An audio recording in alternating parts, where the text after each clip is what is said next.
മഴ മാറിയ സമയം നോക്കിയിട്ട് മത്തൻ്റെ ഇല പറിക്കാൻ ഇറങ്ങിയതാട്ടോ. മത്തൻ്റെ ഇല തോരൻ വെച്ച് കഴിക്കാൻ എനിക്ക് പണ്ടേ നല്ല ഇഷ്ടമാണ്. മത്തൻ്റെ ചെറിയ ഇലകളും തളിരും ആ കൂമ്പും ഒക്കെയാണ് പറിച്ചെടുത്തത്. വലിയ ഇല പറിച്ചു കഴിഞ്ഞാൽ അതിന് നല്ല കട്ടിയായിരിക്കും, അപ്പോൾ അത് അരിയാനും ബുദ്ധിമുട്ടാണ്. പിന്നെ കുറച്ച് ചുവന്ന ഇലയും പൊട്ടിച്ചു. നല്ല കുടമഞ്ഞ് ഇറങ്ങിയിട്ടുണ്ട് കേട്ടോ, നല്ല തണുപ്പാണ്. കുറച്ച് കാന്താരി മുളകും പറിച്ചെടുത്തു. പോരുന്ന വഴിക്ക് ഒരു കുട മാത്രം ഇരിക്കുന്ന കാണുന്നുണ്ടാവും, പക്ഷെ അതിൻ്റെ അടിയിൽ ഒരാളുണ്ട്. മത്തൻ്റെ ഇലയും ചീരയിലയും ഒക്കെ പറിച്ചുകൊണ്ട് വന്നത് നന്നായി കഴുകി അത് അരിഞ്ഞെടുത്ത് കുറച്ച് തേങ്ങയും കൂടി ചിരകി എടുത്തിട്ട് ഞങ്ങളിവിടെ ഓയിൽ ഉപയോഗിക്കുന്നത്. ഓയിലിൽ കടുക് പൊട്ടിച്ച് ഉള്ളിയും കുറച്ച് മുളകും കൂടി ഇട്ട് മൂപ്പിച്ചെടുക്കും. അതിലേക്ക് അരിഞ്ഞ് വെച്ച ചീരയിലയും മത്തയിലയും കൂടി ഇട്ടിട്ട് കുറച്ച് മഞ്ഞൾപ്പൊടിയും ഉപ്പും കൂടി ഇട്ട് ഇളക്കിയെടുക്കും.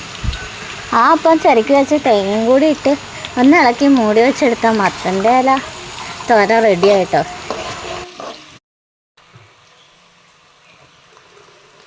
ഒരു കണക്കിൽ പറഞ്ഞ ഏറ്റവും സിമ്പിൾ പരിപാടിയാണ് മത്തൻ്റെ ഇല തോരൻ വയ്ക്കുന്നത്. ഏതൻകുട്ടനും നല്ല ഇഷ്ടമാണ് ചീരയില എല്ലാം. ആ കൂട്ടത്തിൽ കുറച്ച് ഉണക്കമീൻ വറുത്തതും കൂടി ഉണ്ടാക്കി കേട്ടോ. രാവിലത്തെ മുട്ടക്കറിയുടെ ബാക്കിയും കൂടി ഉണ്ടായിരുന്നു. അതും കൂട്ടിയിട്ടാണ് ഉച്ചത്തെ ഊണ്.